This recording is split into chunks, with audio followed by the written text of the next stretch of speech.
Assalamualaikum warahmatullahi wabarakatuh. Perkenalkan, nama saya Syifa Luma dari Fakultas Kedokteran dan Ilmu Kesehatan, Prodi Pendidikan Dokter. Di sini saya akan membacakan resum PBAKU di hari pertama dan di hari kedua. Dengan rincian hari pertama 2 materi, hari kedua 4 materi. Hari pertama, pemateri pertama yaitu wawasan bidang akademik. UIN Malang memiliki beberapa jalur penerimaan, diantaranya SNMPTN, SBMPTN, Mandiri Tertulis, Mandiri Prestasi, SPAN PTKIN, dan banyak lagi lainnya. UIN Malang berada pada tahap reputasi dan pengakuan internasional. Contohnya seperti penambahan jumlah mahasiswa internasional, mendesain kurikulum internasional, dan sebagainya. UIN Malang melakukan research baik di tingkatan nasional maupun regional. UIN Malang memiliki kelebihan penyelenggaraan pendidikan yang integratif dalam memadukan Islam dan sains serta kelembagaan. UIN Malang memiliki pusat pengembangan bahasa, baik bahasa Arab, bahasa Inggris, maupun bahasa Mandarin. UIN Malang memiliki sekitar tidak kurang dari 2.000 mahasiswa yang berstatus tahfidz Al-Quran. Di UIN Malang terdapat juga pengembangan bagi siswa untuk meningkatkan hafalannya maupun untuk mempertahankan hafalannya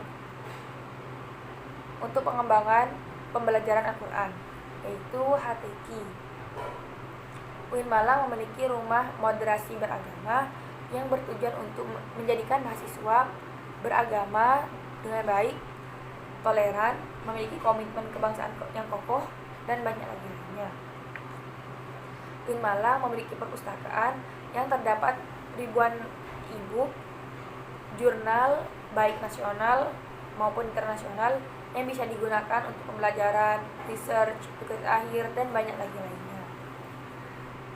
Pada masa pandemi ini, perpustakaan tersebut dapat diakses secara online dengan beberapa fitur yang sudah dipersiapkan. Sistem akademik yang dilakukan sejak di UIN Malang yaitu harus menempuh sekitar 150 sampai 160 SKS untuk menyelesaikan sarjana S1, melakukan penelitian, pengabdian baik itu KKN, PKL, ujian komprehensif, lalu yudisium, lalu wisuda, dan sebagainya.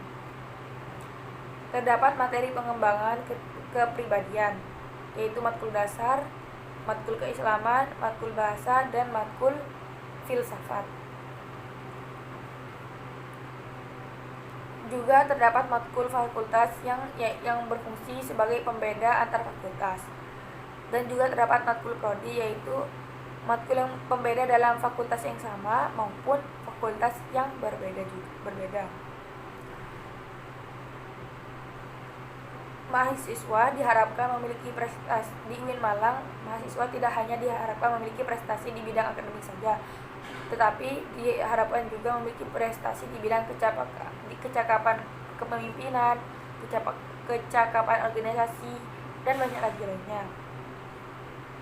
Proses pembelajaran daring di UIN Malang dilakukan melalui 2 cara, yaitu sinkronus dan asinkronus. Sinkronus bisa melalui Zoom ataupun Jmeet, sedangkan asinkronus bisa melalui e-learning. Sistem akademiknya sendiri itu harus memprogram matkul kecuali maba. Alangkah baiknya berkonsultasi dulu pada dosen penasehat. Ada UTS di tengah semester, ada UAS di akhir semester, serta ada program fast track atau percepatan pada semester 7 untuk melanjut ke S2 dengan adanya syarat minimal IPK. Perolehan IPK berpengaruh pada jumlah SKS yang diambil. Materi kedua di hari pertama PBAKU, bidang kemahasiswaan.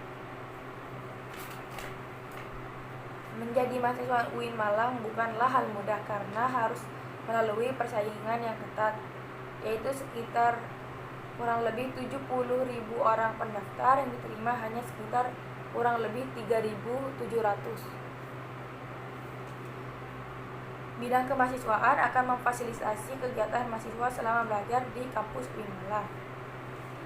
UIN Malang merupakan kampus keagamaan yang berdiri di bawah naungan Kementerian Agama. Kegiatan belajar atau studi di UIN Malang berbeda dengan di kampus lain.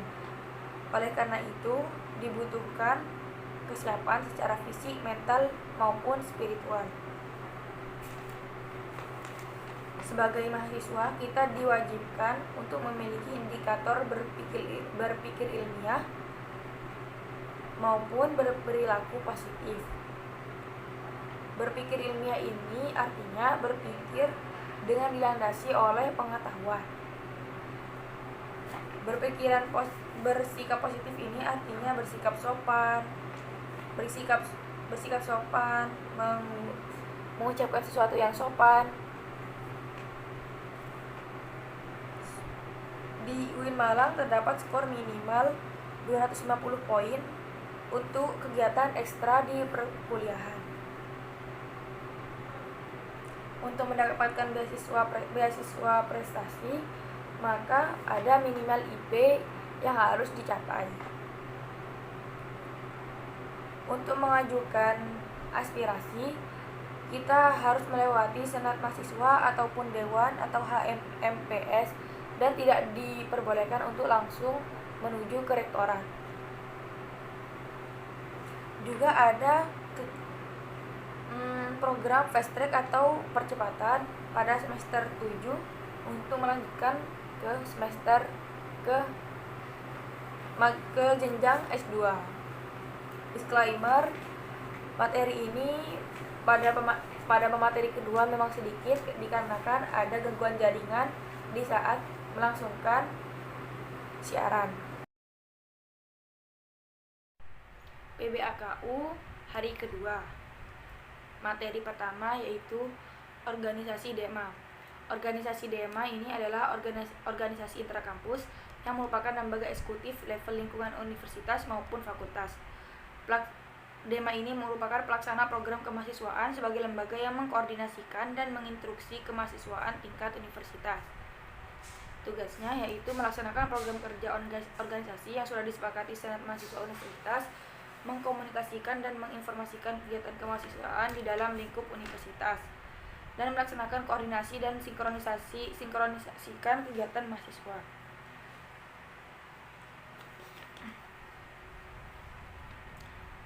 Struktur pengurusan DEMA universitas yaitu ketua, lalu ada wakil ketua, lalu ada sekretaris, bendahara, dan kementerian.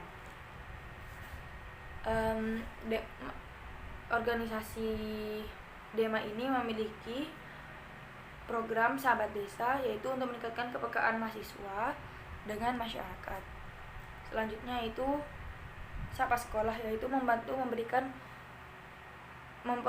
mempromosikan kepada sekolah untuk melatih tentang kepemimpinan. Selanjutnya itu sosial dan politik. SEMA merupakan lembaga legislatif yang berada di bawah naungan universitas yang mengkoordinasi DEMA, UKM, dan HMJ. Visinya yaitu terwujudnya senat mahasiswa sebagai lembaga legislatif, transformatif, kolaboratif, berdasarkan asas kebersamaan dan kekeluargaan, serta menjunjung tinggi profesionalitas. Fungsi SEMA itu sebagai advokasi, legislasi, pengawasan, dan penganggaran. Tugas SEMA yaitu mengawasi dan mengontrol DEMA, memberikan persetujuan setiap kegiatan yang akan dilaksanakan oleh DEMA, memberikan pengesahan setiap laporan pertanggungjawaban setelah selesai agenda, serta memfasilitasi aspirasi mahasiswa dan mengesahkan peraturan yang dibuat oleh DEMA. Badan kepengurusannya yaitu Ketua Umum, Sekretaris Jenderal, Bendahara, Ketua Komisi A, Ketua Komisi B, Ketua Komisi C, dan Ketua Komisi D. Syarat penggabungan DEMA dan SEMA yaitu IPK harus minimal 3, memiliki SK kepengurusan Ormawa, dan siap terkait dengan DEMA untuk mahasiswa aktif UIN Maliki Malang, serta mengisi pendaftaran. Selanjutnya yaitu Menwa ini memiliki mutu Widya Castrena Dharma Sida, yaitu penyempurnaan pengabdian dengan ilmu pengetahuan dan ilmu keprajuritan. Asas dan dasarnya yaitu UUD Pasal 30, Undang-Undang Nomor 3 Tahun 2002, Surat Keputusan Bersama 3 Menteri. Fungsinya itu melaksanakan pembinaan anggota resimen mahasiswa, membantu terwujudnya kampus yang kondusif, dan membantu TNI ataupun Polri.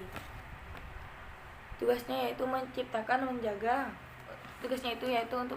dan menjaga. Resimen Satuan 811 Wira Cakti Yuda itu resimen yang ada di tingkat universitas di UIN Malang, sedangkan yang Masurya itu di tingkat provinsi Jawa Timur. Struktur Menwa itu rektor, selanjutnya pembina satuan, unsur kepemimpinan, dan staf ahli. Staf Menwa, komandan, wakil komandan, staf ahli Undiklat, staf Ursus, staf Urlokben, staf Urmin, KM Pramuka. Visinya itu meningkatkan anggota dan meningkatkan kualitas pendidikan, membentuk anggota rencana yang ulul albab menjadi anggota ranca yang kritis dan mandiri. Strukturnya itu ketua dewan rencana, wakil ketua dewan rencana, sekretaris 1 dan 2, bendahara 1 dan bendahara 2. Program kerjanya itu Anjang Sana, Perkemahan Wirakarya, Temu Alumni, Musyawarah Pendega. Tugasnya itu rapat kerja, rapat bulanan, rapat internal bidang, rapat anggota, rapat triwulan, dan welcome party. Selanjutnya itu KSR PMI. KSR PMI ini memiliki mutu sebaik-baiknya manusia ialah manusia yang bermanfaat bagi sesama. Pengurusan intinya yaitu ketua umum, wakil ketua, sekretaris, bendahara.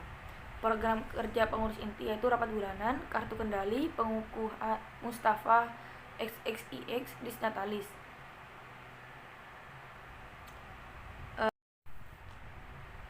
UKM PSM GGB UIN Malang, yaitu UKM Paduan Suara Mahasiswa Gema Gita Bahana.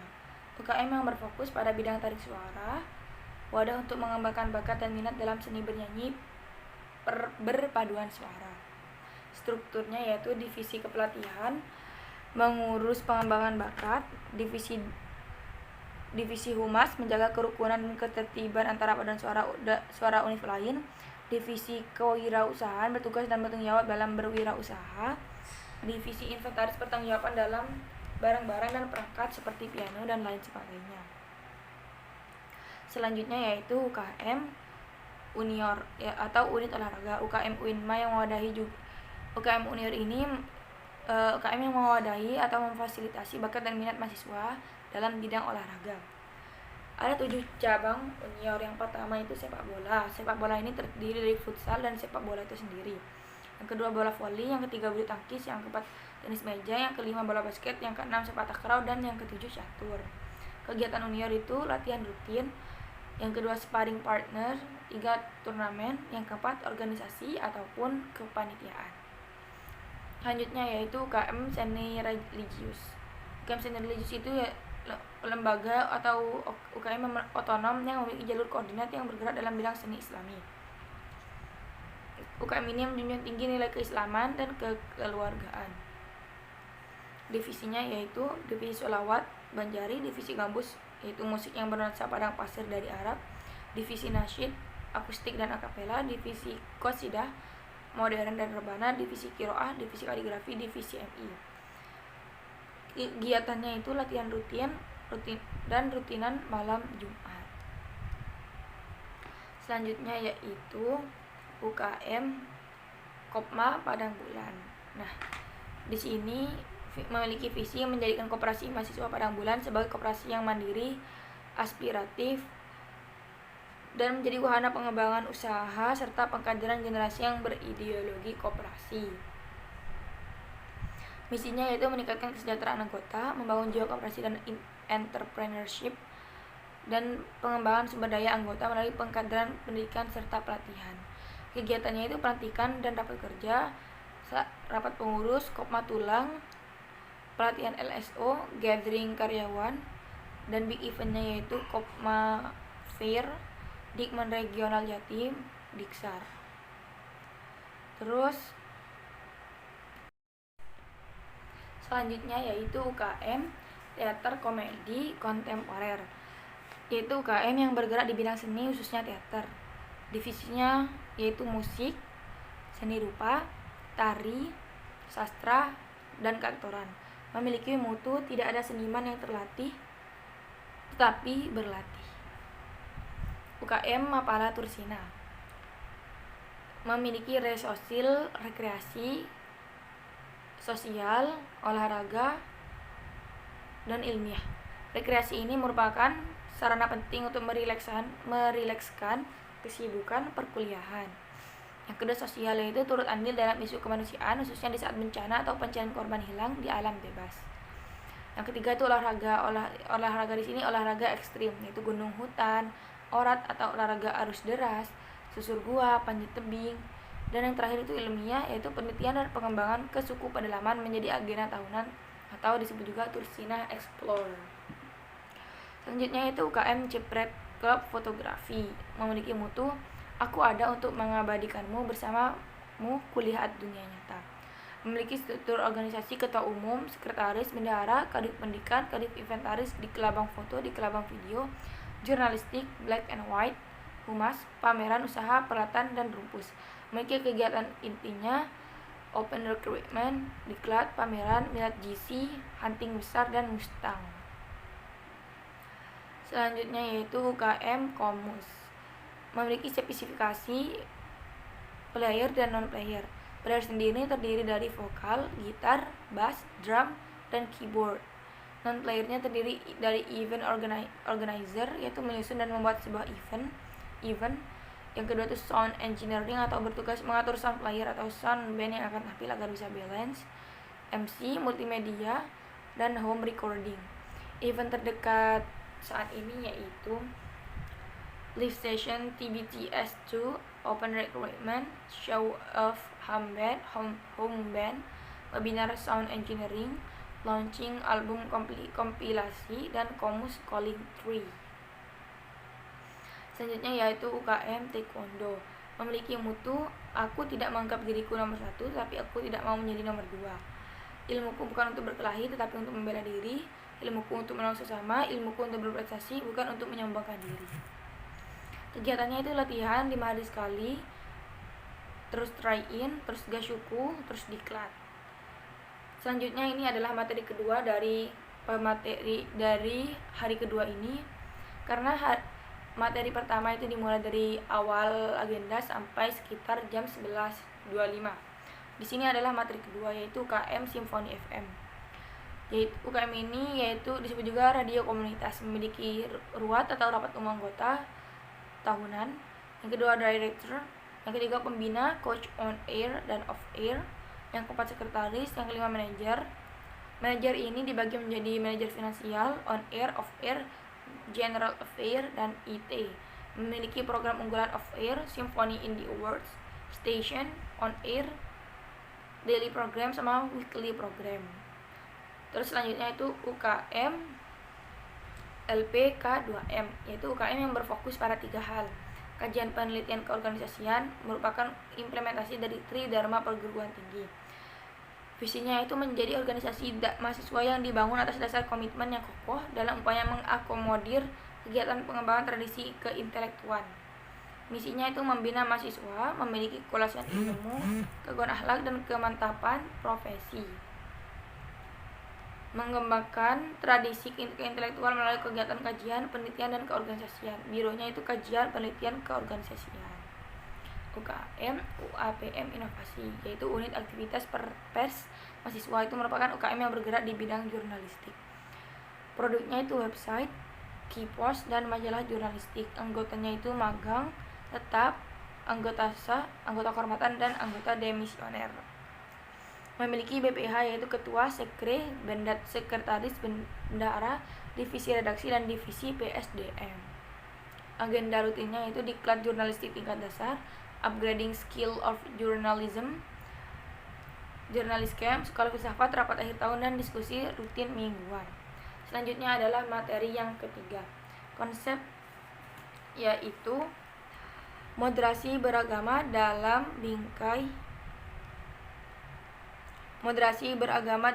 bingkai Indonesia, NKRI. Konseptualisasi moderasi dalam konteks Indonesia. Yang pertama itu ragam atribusi terhadap Islam. Terdapat dua arus besar, yaitu Islam Sunni dan Islam Syiah. Pelabelan sosiologis: Islam atau Muslim liberal, sekuler, pragmatis, modernis, dan tradisionalis, fundamentalis, ekstremis, teroris. Label paling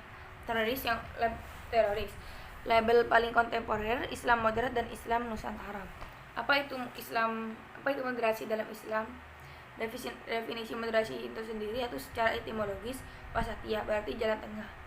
Posisi tengah artinya berkeadilan. Secara istilah, pemahaman atau praktik agama yang tinggi berdasarkan kesamaan, toleransi, dan berpijak pada prinsip-prinsip antara rasio atau logika, teks, serta konteks. Secara dasar teologis Al-Quran surah Al-Baqarah ayat 143, beberapa hadis sahih Bukhari, pendapat hukum para ulama. Selanjutnya konteks moderasi Indonesia. Mengapa moderasi relevan dan mendesak Indonesia? Karakter Islam sebagai agama rahmatan lil alamin yang menjunjung tinggi keadaban dan harmoni antar pemeluk agama maupun intra pemeluk agama. Historisitas Islam di Indonesia. Peran mahasiswa UIN Malang. Mahasiswa harus memamerkan diri sebagai agent of change dalam memperkuat dan mendiseminasi agenda moderasi. Mahasiswa harus semangat kebangsaan dan keagamaan yang sesuai dengan prinsip moderasi. Mahasiswa UIN harus cerdas, akademik, religius, dan berkebinekaan. Selanjutnya yaitu materi yang keempat atau yang terakhir, yaitu kebangkitan bangsa menuju Indonesia tangguh. Di sini di materi ini bentuknya cerita, sehingga saya bacakan. Hitam putih daripada aku punya pacar masih juga begitu saya sering mengambil makanya kata-katanya sih kenapa, karena terlalu mata pilih di atas. Ini lebih ke cerita, jadi saya kurang terlalu paham bagaimana meresumnya.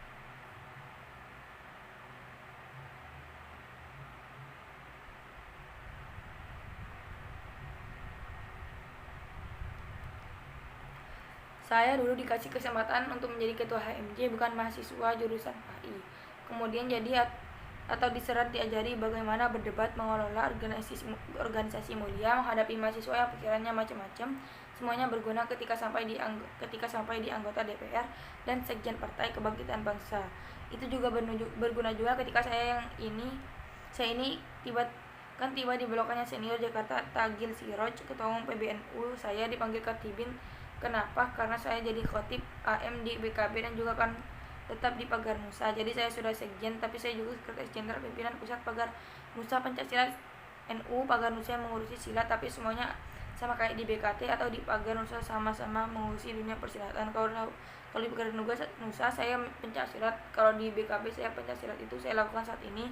Semuanya kebalikan dari UIN Malang, sangat berbekas, dan dari situ harus membawa nama baik almater UIN tetap kita sandang.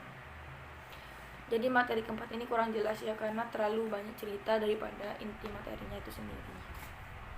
Saya kira sekian dari saya, kurang lebihnya mohon maaf. Wassalamualaikum warahmatullahi wabarakatuh.